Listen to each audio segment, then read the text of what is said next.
Let's chant the Mangalacharan and then we'll continue. Om Namo Bhagavate Vasudevaya. Om Namo Bhagavate Vasudevaya.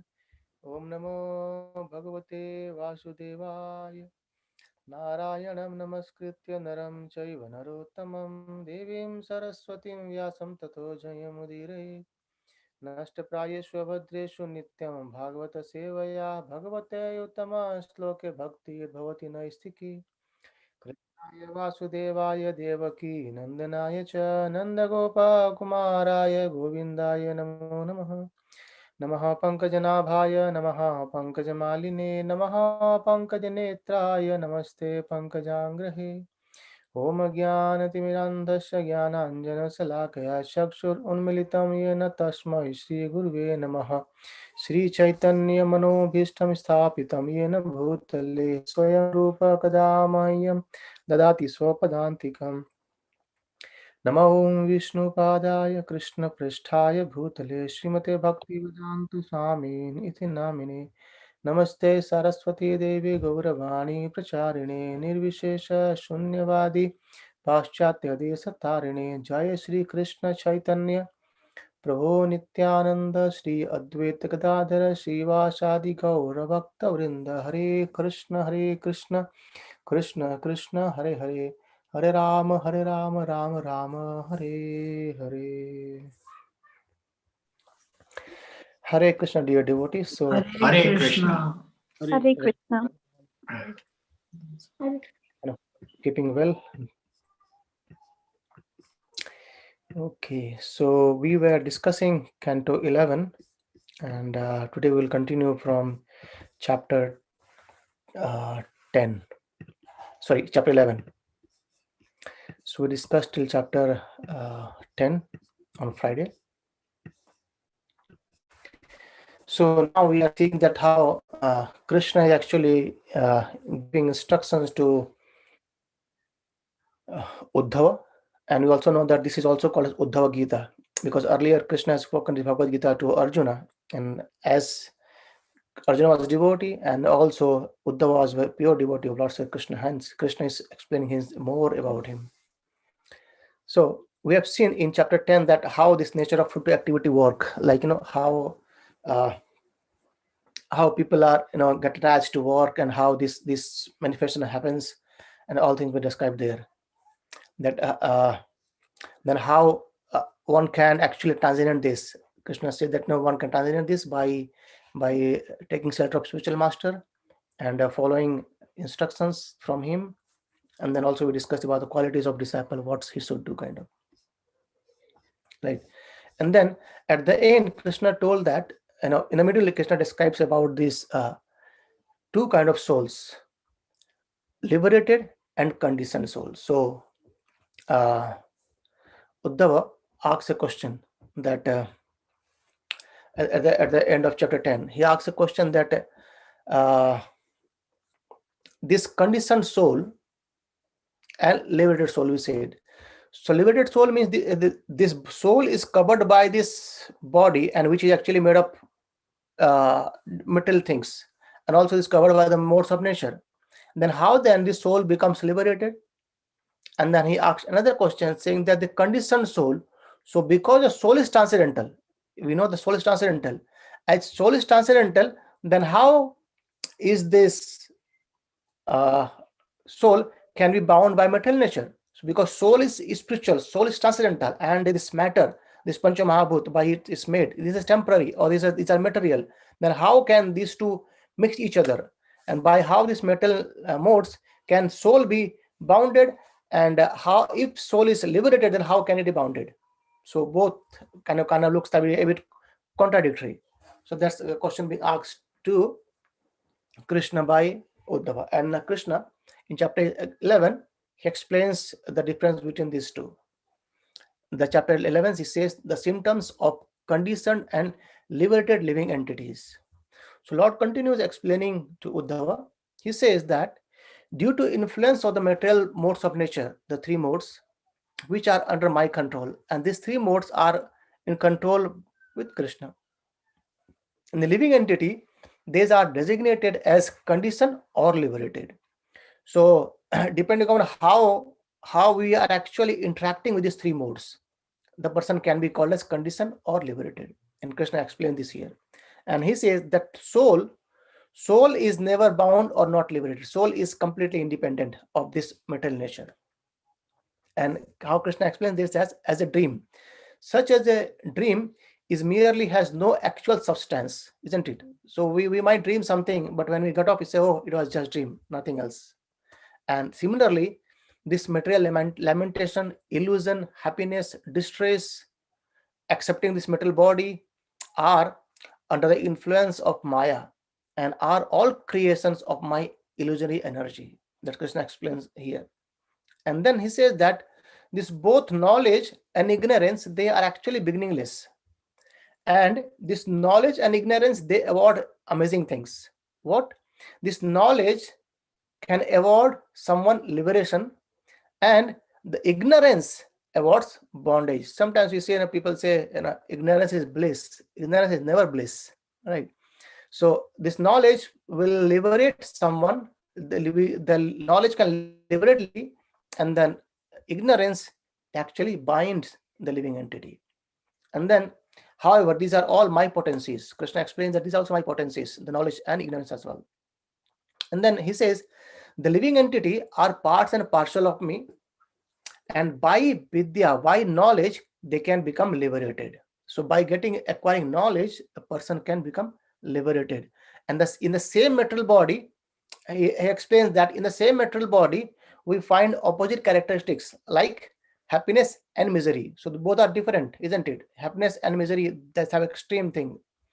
And because why they experience? Because the both jiva and super soul or paramatma, they are within this body. That's why they can experience happiness and experience misery. Just imagine a stone. Stone can't experience anything, isn't it? The consciousness is nothing there.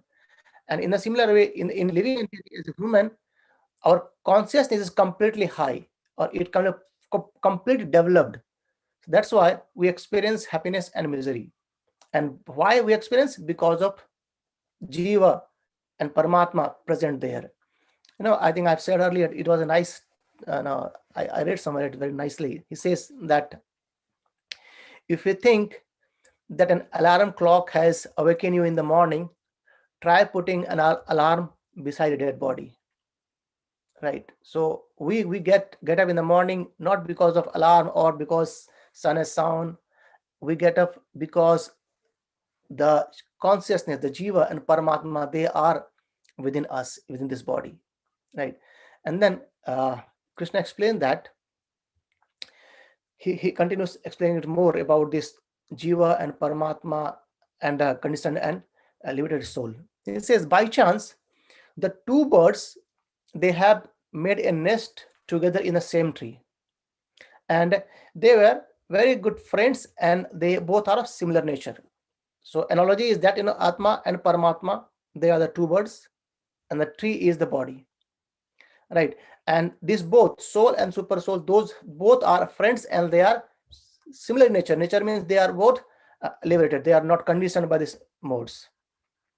And then he says that the living entity or the living being who does not understand himself or Lord, he is covered by ignorance, and hence he is eternally conditioned. What does that mean? Eternally conditioned means that because of ignorance, we do not know who I am. We discussed many times who I am. When we ask the question, we don't know who I am. We might say, okay, I am XYZ, I am from this country, I have got this degree, I am this and that. I am a father, I am a mother, I am a brother, I am a sister, all these things. But the actual thing, who am I, is basically I am the soul, I am the spirit soul, isn't it? Let's, for example, we say this is my phone. So this phone has an identity. It says, it is because it has some login ID with mine. I could claim that this phone is mine, as if like a home. The home is being agreemented with my name, so I can say it's my rented home, right? In a similar way, what we say is this is called as my hand, isn't it? And this is called as my head and my leg. So what that my is, if you take out this hand, still I live. but now the hand has no, base. It's gone, dead. And when we gone out, like, going out all things, my head, my leg, my body, my neck, my, at the end we'll see that something is there, that is soul. Soul is counted as my, isn't it? We say my hand. We don't say this I am hand. We say my hand, and that is the soul within us. Right. So Krishna says that, he's explaining this again, that in a tree, the two birds, they have made a nest. And what are the two birds? Atma and Paramatma. And both have similar nature. Krishna is Vibhu and we are Anu. Krishna is unlimited, we are just very limited. And then Krishna says that one is eating the fruits of the tree. That is the Jiva, living entity. This body is not living entity. Body is just actually kind of raw material to make us walking and all doing all these things. Because of consciousness, we do all these things. And then he says that one bird is actually eating the fruits, and that is living entity. And the other bird, he is not doing anything. That is Supreme Lord or Supreme Soul or Super Soul. And then this living entity, who does not understand himself or Lord, is covered by ignorance, and that is he is eternally conditioned. And whereas this Paramatma, he is eternally liberated. He is not bound by anything. And then Lord Krishna continues saying that one who is enlightened in self-realization, although in the same body, he considered the interaction of sense objects and senses are due to three modes, that person is liberated. So the one who knows about this self-realization process, who understands that this what happening is actually because of interaction with the modes and the interaction of our senses with sense objects. That is why that person is called as liberated. And then Krishna explains more about giving examples of conditioned soul. He says that the conditioned soul, he identifies the body like a person in a dream. So like, we just discussed about in a dream, whatever we see in a dream, even a person can see in a dream his head being chopped off. But when he gets up, he says, no, everything's okay, it's all was a dream. So in a similar way, the conditioned soul is one who actually, he identifies himself as his body, not as a soul. And he thinks that I'm the doer, and hence he is bewildered by the false ego. And hence he is bound by fruitive activities. So what's a conditioned soul? Conditioned soul is a person who identifies himself as body. He is bewildered by false ego. He thinks himself as I'm the doer, and he is bound by fruitive activities. And then Krishna explains about the quality of liberated soul or the Paramatma. He says, he gives three examples to illustrate it. He says, although the sky or space is a resting place of everything, is covered, the whole oval. However, the sky does not mix with anything, nor it is entangled with anything. Similarly, another example he gave is sun. Sun is not at all attached to water, in which he reflects within innumerable reservoirs. And the same third example he gives the wind. Though wind blow everywhere, but it is not affected by aromas or atmosphere through which it passes. In the similar way, a self-realized soul or liberated soul, he is completely detached from this material body and the material world around it. So that's how Krishna explains about the conditioned soul and liberated soul. And he says he is like a person who has awakened and risen from the dream. So conditioned soul is still thinking himself is in dream, but a liberated soul, he is awakened from the dream, and he understands very well about the differences between this body and the soul, this material body and this material world as well. And then he continuously saying that with expert vision, and we can sharpen by detachment, the self-realized soul cuts all the doubts to pieces through knowledge. So by knowledge, he cuts all these doubts about the self, and he completely withdraws his consciousness from the expansion of material variety. So basically, he becomes detached from this material world with knowledge. Though he is living in this world, but still detached. Like, if you see the Paramhansas or the sannyasis, they are completely detached from this material world. Though they are living in this world, they are still in this body, but they are completely detached. And then he explains the qualities of those. He says this liberated soul, they are equal vision, they are equipoised, they are unaffected by good, bad, or the weather, and nothing are affected. They don't get affected by any of these things. And the Lord says, if a person becomes expert in reading Vedic literature but makes no endeavor to fix one's mind on Lord or on me, then it's like a person working hard to care of a cow that gives no milk. So basically, if we do all this study of Vedic literature and all other process of self-realization, but we do not make any endeavor to fix our minds on Lord, then it's basically kind of almost no use, right? And then Krishna says that basically the fruit of one's laborious study of Vedic knowledge will simply be a labor itself, because there will be no other tangible result. Because the result of reading scriptures is actually to get attached to Krishna. Krishna says in Bhagavad Gita very clearly, Vedas service am eva vedyo. So Vedas are actually meant to know me. And if you are not knowing Krishna, then there is no result of this.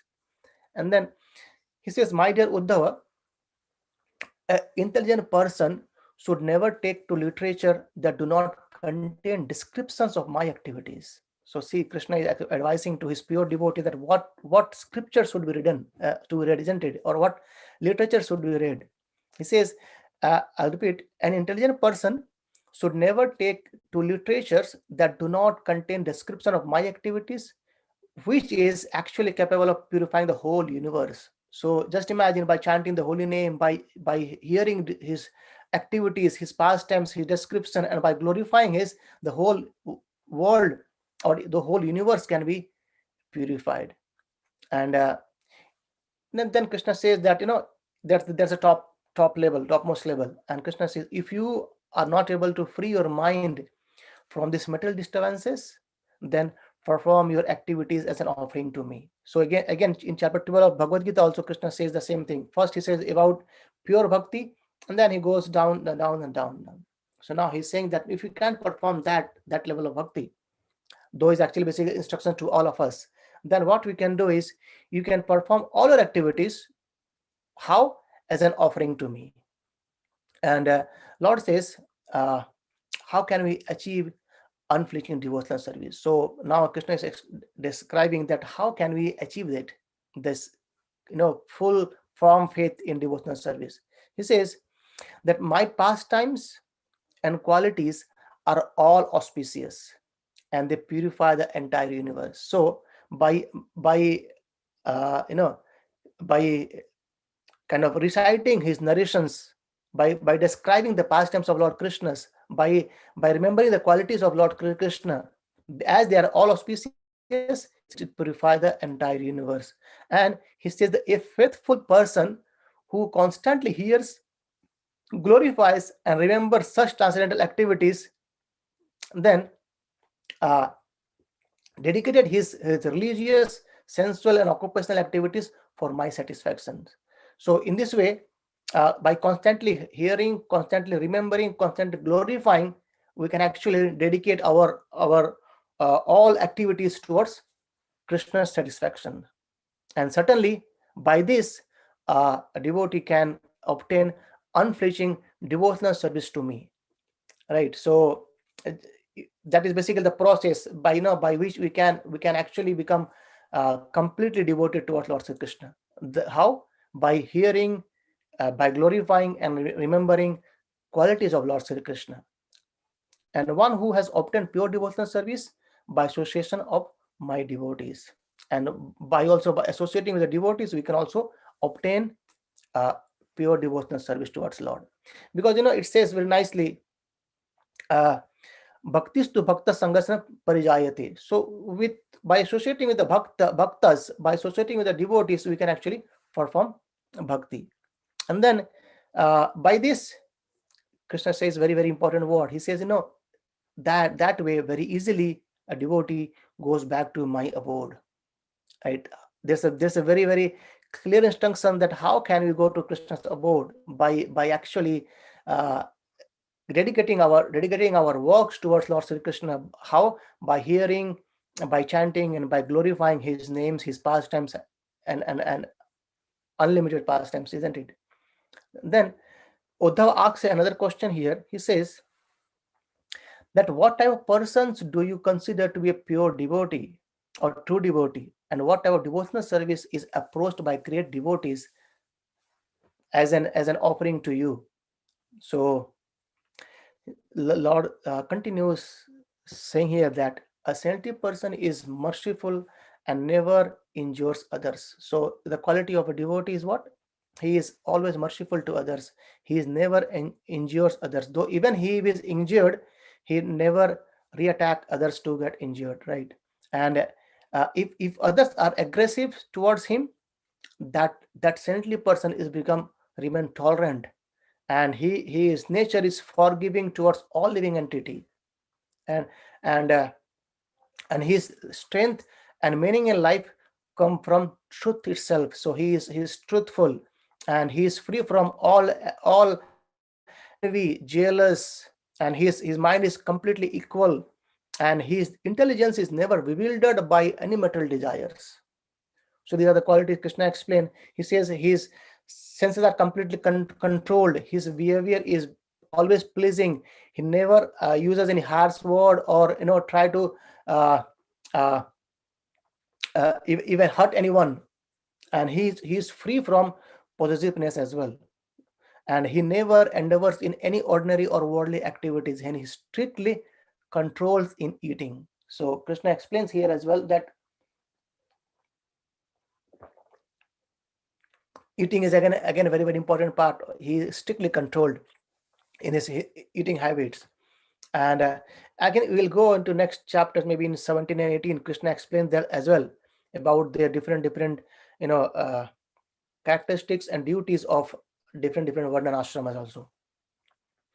And then Krishna, by saying that, he says this saintly person or the devotees who are pure devotees of mine, they accept me as his only one shelter, right? So Krishna, he's the only shelter for them, and they are very very cautious about execution of his duties as well, right?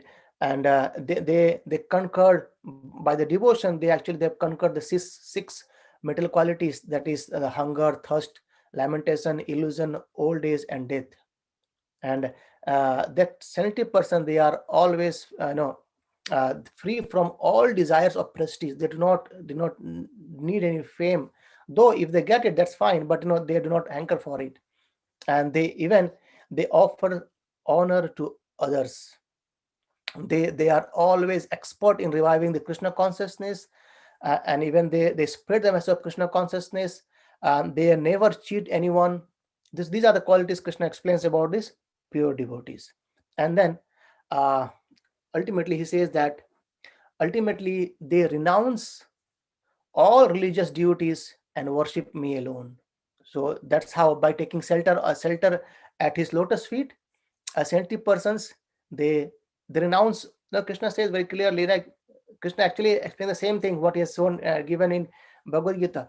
Sarva dharma parityaja mamekam saranam braja. Here Krishna is saying the same thing, that a ascetic person, he takes shelter at my lotus feet and renounces all ordinary religious duties and worship me alone, and he is considered the best among all living entities. And now after saying that, Krishna says that my devotees, very very important point he said here, that my devotees may or may not know exactly what I am, who I am, and how I exist, but if they worship me with unalloyed love, then I consider them to the best of devotees. So point here is basically to understand that you know uh, if we know the shastras, that's very good, but the essence is to know Krishna, to love Krishna, right? To worship Krishna with love and devotion. uh, it might happen that if someone doesn't know scriptures, doesn't know any Sanskrit verses, doesn't have gone through all this process, but still he has an unalloyed love and devotion to our Lord Sri Krishna, that he has perfected his life. Krishna says to all the gopis, isn't it the same thing? That you gopis are perfected your life because you have given your life dedicatedly to me in love and devotion. Right? When Uddhava went to pacify these gopis earlier, and this gopi says, we don't understand this logic, all things. Just what we know is Krishna's lotus feet only. Right? That's called as love and devotion. And by giving these specific characteristics of a true devotee, my Lord says that one can give up false pride and prestige by engaging in the following devotional activities. So one may purify oneself by saying, touching, worshipping, serving, and offering prayers of glorification and obeisances to my form of the deity and my pure devotees. So how can we get onto this path, or how can we give up our false prestige or pride? By worshiping Lord, even by worshiping Lord in different deities forms, and also by associating with pure devotees, even by worshiping pure devotees of Lord as well, right? And then one should also glorify my transcendental qualities and activities. So that's the most important thing, to glorify Lord's qualities and activity. And very, very important, I think these are the very nice points Krishna's made here, that here these transcendental qualities and activities of mine with love and faith. And here these narrations with love and faith. And so this is the way how a devotee can actually hear these things, and they can constantly meditate on Lord. So once we have the faith in the scriptures, and when we have started this faith, then other process starts happening gradually. And the faith is very, very important thing. Though, as discussed earlier many times, we might have doubt. The doubt can be cleared, but we should have complete faith in the scriptures first. Scriptures, spiritual masters, and especially in this Kali Yuga, in the name of holy name, right? And then gradually says, and one should offer whatever one acquires. He accept oneself as my eternal servant, right? And in this way, he should be completely absorbed in me. And one should always discuss my activities, my birth activities, and whatever I do as in past times. Also, devotees should participate in festivals like Janmashtami, and they should go temple and in the ceremonies, and they should sing, dance.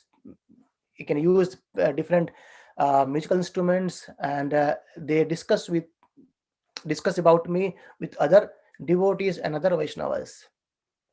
And then devotees should actually they could observe religious vows such as Ekadashi. Prabhupada says Ekadashi is very, very important here, and uh, and then one should consider oneself to be my humble servant without duplicity. So Krishna's, it's mentioned very well that we are the living entity. That's what we are discussing about here. And what's the nature of living entity is Jiva Swarupa Nitya Krishna Das. So Nitya Krishna Das means we are eternally servant of Lord Sri Krishna. That's we should understand. And Krishna here clearly explains that one person should consider himself as my humble servant. And even the acharyas, they explain that we should be actually serving the devotees of Lord. That's become more humbler, right? Now to serve the devotees of the Lord. And then he said, when we go to temple, we can do different kind of services like cleaning the temple, sweeping, taking the dust out, and maybe with water and others. And this way we can serve Krishna's temples, Krishna's devotees, Krishna's form. And then Krishna explains more and more over there. And he says, very importantly, he says, whatever is the most dear to oneself, and one should try to offer that to me. So what is the most important things to us? We can try to offer that to Krishna, right? That will become most auspicious for us, right? So such an offering qualifies one for eternal life. So offering what is most dear to us, like just for example, if I say, and most dear to me is my family, isn't it? So if we can engage our if I can engage my family in serving Krishna's lotus feet, that's the ultimate thing what we can do. So in a similar way, we make our hard-earned money to buy homes and others, and we can use that homes to make a small an altar of Krishna, and then morning, evening, if we can chant the glories of Krishna, make some kirtan about Krishna, that Krishna will become very, very happy for within that, isn't it? And then Krishna explains about worshipping in different ways. Like Krishna can be worshipped in 11 places he mentioned here, like sun, fire, and others. And he says that one should worship me within the sun. How to worship sun? By chanting the Vedic mantras, right?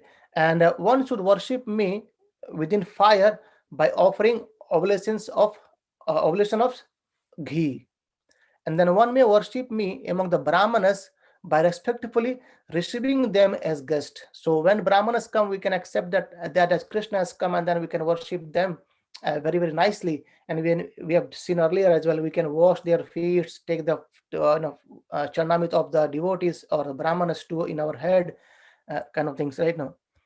And then Krishna says, one can worship me within cow by offering grass and other suitable grains to him, right?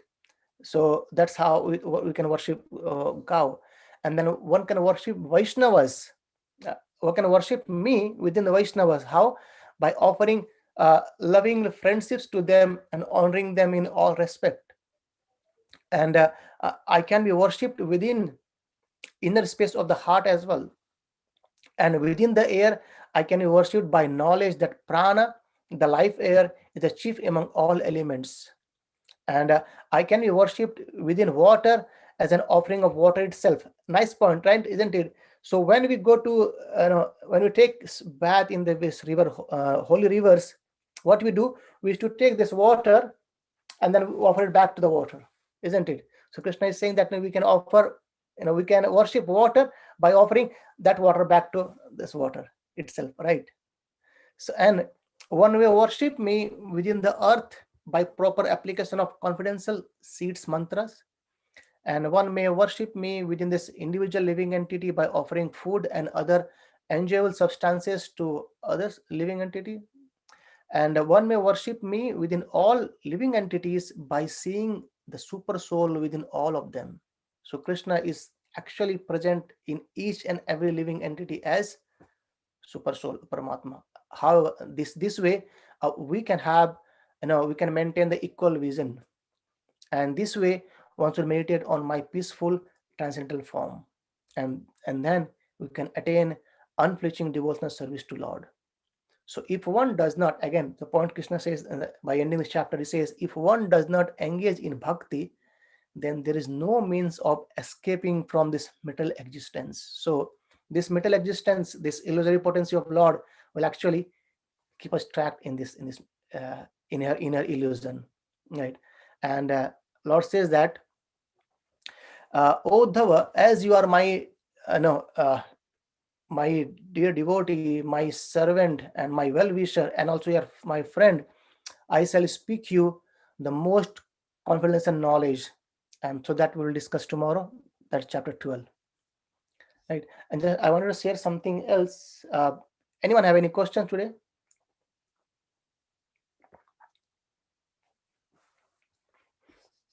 Sorry for a bit more philosophical topic, but Krishna explained very nicely that how can we think of him, how can we meditate on him, and how can we pass the ladder towards the devotional service, right? Thank you, Prabhuji. It was really nice today's lecture. Hare Krishna. It's Krishna's only Prabhu. Thank you. So I just wanted to make one point, if and there is no question.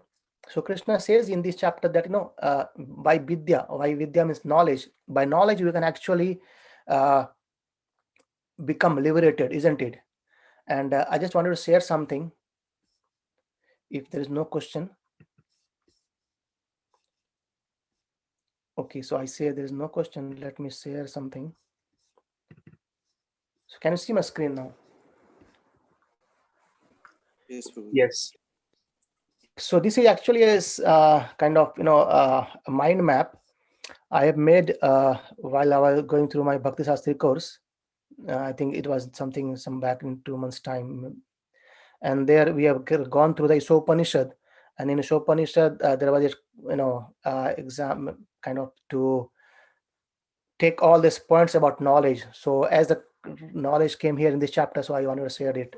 I just got it. So there's many different things about this knowledge. Knowledge of absolute, the prayers to supreme, and others, the division of knowledge like Shruti, Smriti, and Nyaya, and whose compiled it is. But the most important, I want to come here. Okay, it's not zooming. Yeah, zooming now. Okay, I think it's clear now, right? So I wanted to make a point more here that in Upanishads is being described that the some kind of knowledge that are also called as avidya. So some knowledge are also called as avidya. So that's I'm trying to make a point here that all the knowledge not doesn't gives us liberation, right? The first point he said the division of knowledge. He says vidya. So knowledge he says the misguided concocted knowledge leads towards darker reason. So person might think, okay, I'm getting knowledge, but if that knowledge is misguided and concocted, that knowledge is actually taking us towards darker region. It's not liberating us, right? And the knowledge or vidya of Supreme Being, Lord Krishna, about knowing about him, that elevates us. And how can we get that knowledge? The third point, by approaching a bona fide spiritual master and learn submissively from him, right? And then the other point is avidya is basically all nutrition activities, and the knowledge of vidya and avidya is important. Why? We may say, why do we need to know the knowledge of avidya? So when we know about the knowledge of avidya, then we check ourselves from doing that sinful activities or doing that avidya things, right? So that's why knowing about avidya is also important. Let's, for example, smoking cigarette, isn't it? It's harmful to us. That's the knowledge. So as we get the knowledge that by smoking a cigarette, it's basically kind of bad for my health, so I don't smoke it. So that's how knowledge of vidya as well as avidya is important. But most importantly, that knowledge of vidya should be directed towards study of knowing about Supreme Being Krishna. And then vidya is transcendental knowledge, and avidya is nations, right? So that's I wanted to share from this PPT or this mind map, though there are lot of things. And also we have gone through this one earlier, that how we can acquire knowledge by prataksha pramana, anuman pramana, and sabda pramana only. Okay, so that's why I wanted to share. I just came in my mind, so I thought to share it with everyone. Okay, thank you everyone. So